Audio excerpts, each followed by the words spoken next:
M'inspire pas de ouf ce mois-ci. The Walk. Non. Le dernier chasseur de... Vin Diesel.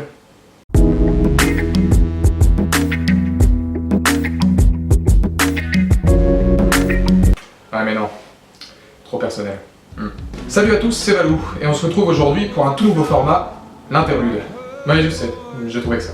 Dans ce tout nouveau format, ces toutes nouvelles vidéos, les idées iront un peu au gré des envies, j'ai envie de dire au gré du moment. Je pourrais très bien faire cette première vidéo aujourd'hui et ne parler que de la prochaine en 2017, pour le tournage de Jurassic World 2. Oui, je sais, je suis lourd. Il n'empêche que ces vidéos auront des thèmes particuliers, on pourra parler cinéma, télévision, mais aussi acteurs et même classement comme c'est le cas pour aujourd'hui. La vie est bien faite. Et aujourd'hui, le thème du jour est assez simple, mais mérite une petite analyse. Quelles sont les 5 morts les plus emblématiques de Walking Dead de la saison 1 à 5?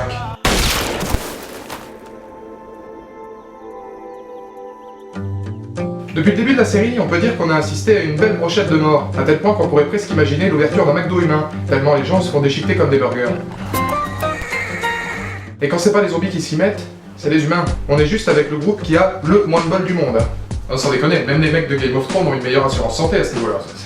Pour moi, Walking Dead était une série incontournable et ultra novatrice dans sa manière assez poétique d'aborder les zombies, surtout dans ses premiers épisodes, notamment à travers la femme de Morgan.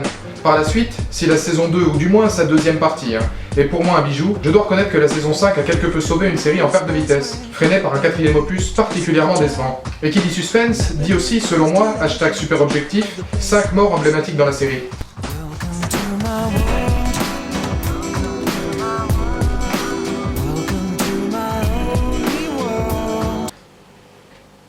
Numéro 5. Je dois dire que le premier invité de ce classement est un plaisir coupable. C'est un peu comme le petit derrière d'Hanouna, je sais que je devrais pas, mais je mate. Shane était la pièce maîtresse autour de laquelle gravitait l'intrigue principale des 2 premières saisons. Une intrigue basée sur le cul, c'est le moins qu'on puisse dire, mais aussi basée sur son amitié avec Rick. Ce personnage était vraiment bien travaillé par John Berthold, impeccable dans sa lente descente aux enfers. C'est d'ailleurs lui qui transformera définitivement Rick en leader prêt à tout pour survivre. Le face-à-face final jusqu'au retour de Shane façon Zombieland est pour moi incontournable au sein de la saga Walking Dead. Et le plus drôle, c'est que le Rick des derniers épisodes se serait vachement bien entendu avec Shane. Comme quoi, la vie n'est pas si bien faite.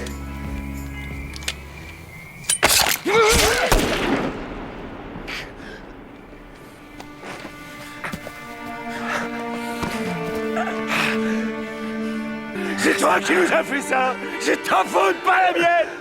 Pas la mienne! C'est ta faute, Shane! Je voulais pas!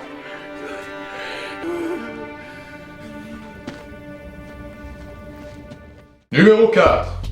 Il était beau, il était jeune, il sentait les prés fleuris. Mais le destin, et surtout Nicolas, en a décidé autrement. Ouais. Mon numéro 4 portera sur Noah, un élément secondaire du récit apparu pour la première fois avec Bess, qu'il n'a d'ailleurs pas pu sauver, et c'est tant mieux. Pas comme si l'avoir chanté tous les 2 épisodes me faisait chier. Mais pas loin. Every man has a right to live. Shut up! Noah n'était pas le plus important des personnages, mais son capital sympathie ne méritait pas une mort aussi dramatique, devant les yeux d'un Glenn plus que jamais apeuré. C'est pour moi le passage le plus gore de la franchise. Témoin d'un fait absolu, tout peut arriver, même voir un top player se faire déchiqueter. Et comme des images valent plus qu'un long discours... Me lâche pas!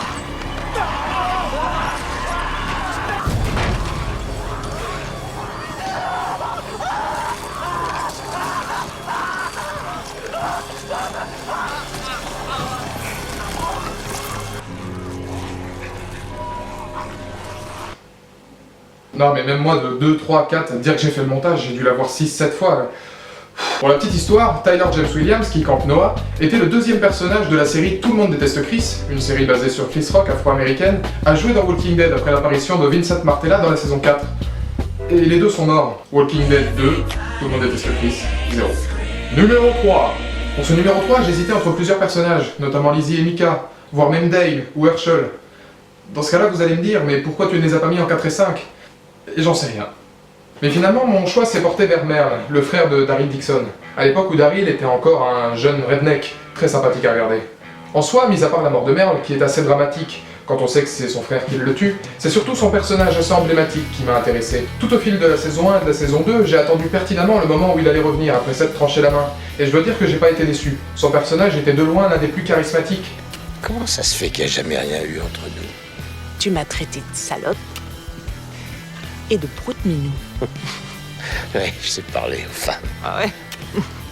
Sa mort a donc été autant une déception qu'une tristesse, dans la mesure où j'aurais pu en attendre un peu plus de ce personnage, j'aurais aimé le voir plus longtemps. Mais après tout, dans Walking Dead, on sait que tout peut arriver.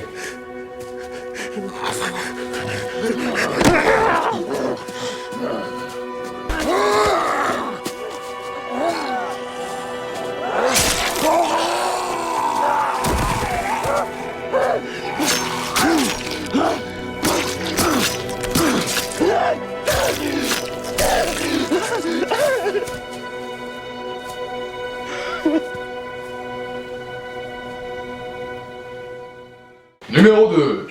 Mon deuxième choix dans cette draft, un petit peu spéciale, il faut bien se l'avouer, réside sur l'un des passages les plus marquants de toute la série. Pour moi, ça a été le premier oh my god moment de l'histoire de Walking Dead, de toute cette franchise. Non, je ne parle pas des séquences de douche particulièrement diablées de la saison 1.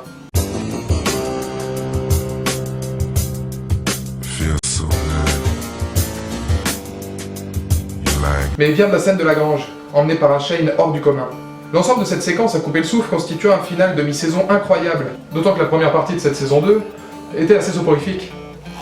Est-ce qu'une personne vivante serait toujours debout après ça? Pourquoi elle continue à remuer? C'était son cœur là! C'est poumons! Pourquoi elle continue à remuer? Ça suffit maintenant. On assiste là à un vrai climax, ponctuant une péripétie qui s'étendait sur plusieurs épisodes de façon dramatique. L'intensité des personnages, à commencer par Shane et Rick, trouvera son apogée lors de la découverte de la petite Sophia. Un moment qui restera dans les mémoires pour les différents personnages devant faire face à leur destin, comme pour le spectateur qui n'aurait jamais pu imaginer pareil retournement de situation.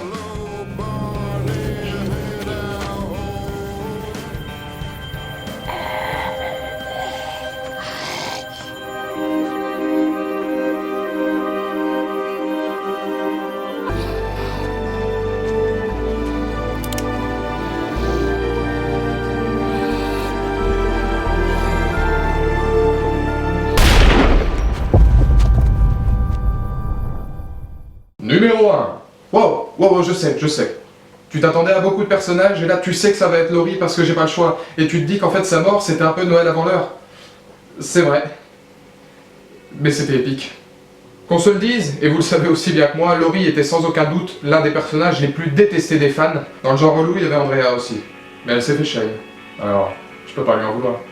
Sa mort, en cours de saison 3, ne donne toutefois aucune envie de sourire. Bon. J'admets qu'elle a réussi l'exploit improbable de rendre celle de T-Dog, lui aussi devenu cheeseburger pour zombie dans le même épisode, encore plus inintéressante que l'était son propre personnage durant 3 saisons. Non sérieusement, même Rick et ses potes n'en ont rien à foutre devant le fait accompli.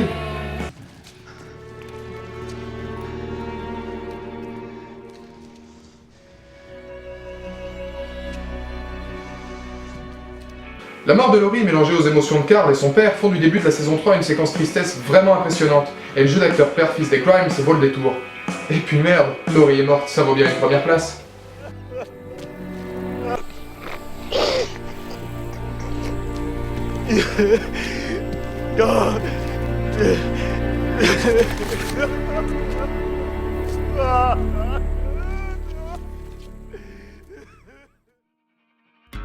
Pour conclure donc ce top 5 et ce premier numéro des hors-série l'interlude, c'est vrai que ça me fait vraiment pas.